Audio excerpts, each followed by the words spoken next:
Alors, mesdames, messieurs, bonjour. Bienvenue sur ma chaîne. Je suis un ingénieur, génie civil,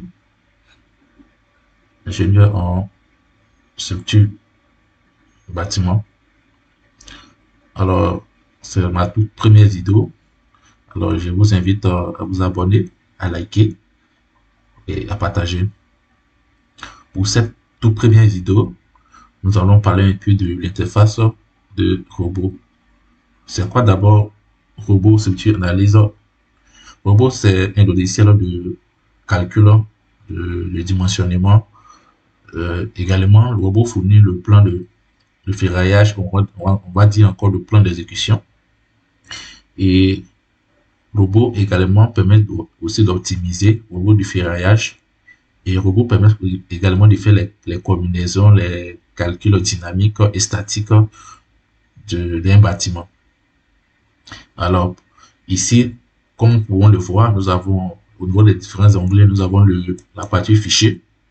La partie fichier contient tout ce qui est enregistrement, le projet, enregistrement sous, ou également mise en page, imprimé, propriété également, et c'est sur quelle partie également nous voulons enregistrer euh, on va dire, notre modèle. Également, nous avons la partie édition, qui contient également tout ce qui est coupé, copier, coller, transformer, translater et faire les rotations. Également la partie affichage 3D, vue dynamique, également le type de grille que nous allons voir plus tard, également la structure, le type de structure, les étages et tous les différents paramètres. Alors je vous invite simplement à faire la même manipulation, chercher à comprendre également les différents éléments qui sont dans chaque onglet. Ici nous avons dynamisme, outils, module complémentaire, fenêtre et communauté. Alors, avant de faire d'abord un calcul ou encore avant de faire d'abord votre modèle, il faut d'abord définir les tâches. Alors, pour pouvoir définir les tâches, qu'est-ce qu'on a besoin? Par exemple, au niveau des tâches, vous allez simplement chercher d'abord à insérer les différentes unités que vous allez utiliser et également c'est sur quel type de règles de construction que vous allez vous baser, soit c'est sur le recode ou soit sur le BAL. Alors, pour faire cela, on vient dans la partie outils, vous venez directement dans préférence de la tâche. Alors, vous cliquez dessus. Et lorsque vous cliquez dessus, vous allez voir l'aperçu de cet onglet qui est là. Par exemple, ici, nous avons une unité de format. Et lorsque vous cliquez sur le petit plus qui est là, il vous déroule les parties dimensions, force, autres, édition des unités. Par exemple, si je prends la partie des dimensions, alors si il veut que mes dimensions dans la structure soient en mètres, alors je laisse en mètres. Si je ne veux pas, alors je clique sur la petite flèche qui est là. Soit je prends en centimètres, également soit en millimètres. C'est pareil pour toutes les unités. Par exemple, au niveau de la caractéristique de la section, au niveau des assemblages en acier.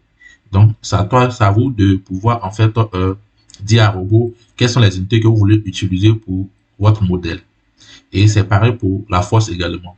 Nous avons ici la force. Ici, moi, j'ai pris un kilogramme. Par contre, d'autres peuvent travailler en kilogramme, en kilonewton, en méganewton, les unités les plus couramment utilisées. Mais par contre, moi, j'aime travailler en kilogramme.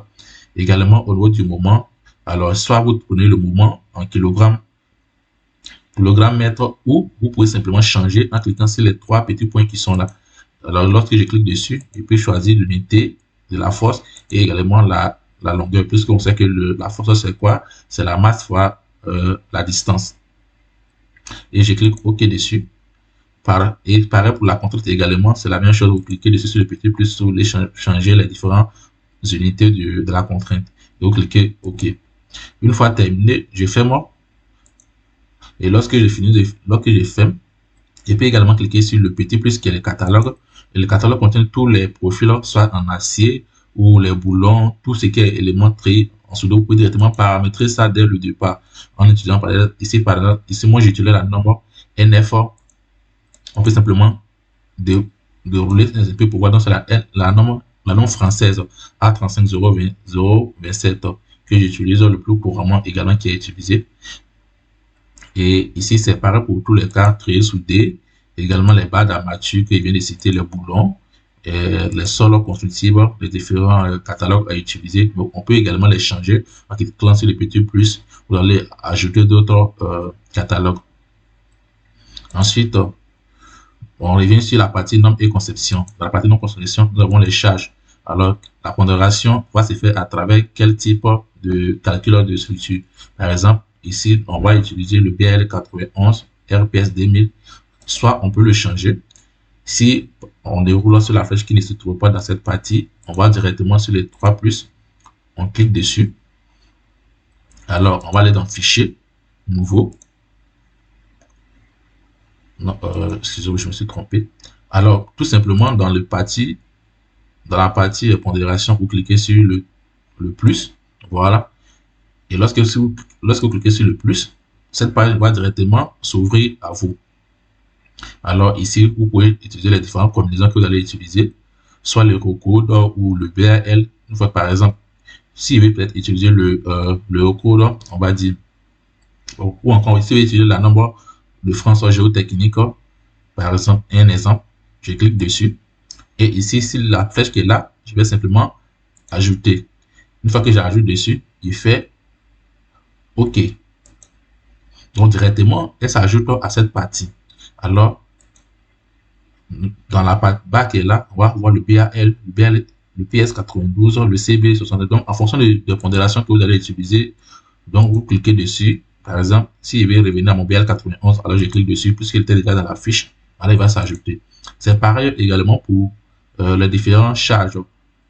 Lorsqu'il clique sur la charge de neige et de vent, si par exemple, comme c'est le Maroc, c'est la NF65 Maroc. Par contre, si c'est autre pays que vous utilisez, c'est à vous de voir, vous cliquez dessus et elle va s'ajouter. Par contre, si elle ne se trouve pas déjà dans cette partie, vous venez sur le plus également, vous allez la choisir, l'insérer et faites OK. Et elle va directement s'ajouter. Là, j'ai fait. C'est pareil aussi pour la charge sismique. Également, ici, c'est la RPS que nous utilisons ici au Maroc. Ici, le R servait de règlement.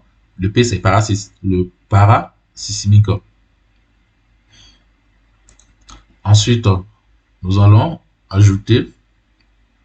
Ici, il y a une chose que j'aimerais signifier. Par exemple, si vous définissez toutes les différentes unités, les normes de conception et de votre préférence des tâches, vous pouvez directement l'enregistrer. Vous ajoutez un nom. Par exemple, moi j'ai mis défaut, mais il peut mettre par exemple, c'est pas, il peut écrire n'importe quoi. Si il met CG.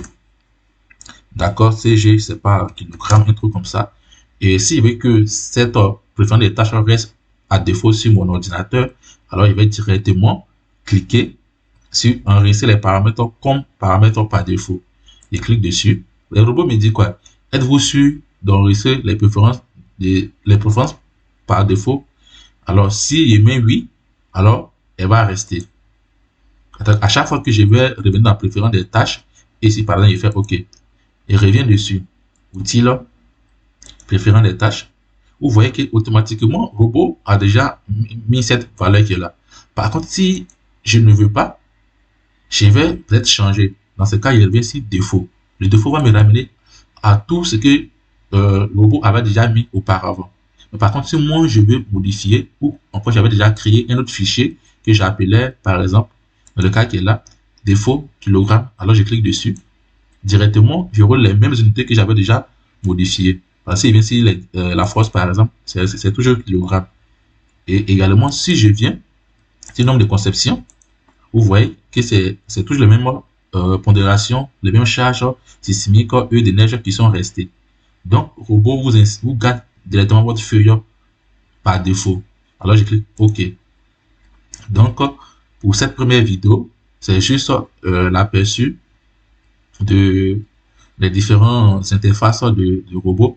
Dans la prochaine vidéo, je vais simplement chercher à construire un modèle et également par la suite vous montrer comment faire le ferraillage, les différents éléments, que ce soit les poteaux, les voiles, les poutres, tous les différents éléments qu'on peut y avoir dans un bâtiment. Alors pour cette première vidéo, comme je l'ai dit, je vous invite à vous abonner massivement, à partager et n'oubliez pas un petit pouce pour me soutenir car c'est ma première début de pouvoir en fait vous initier au logiciel robot. Je vous remercie et passez une très bonne journée.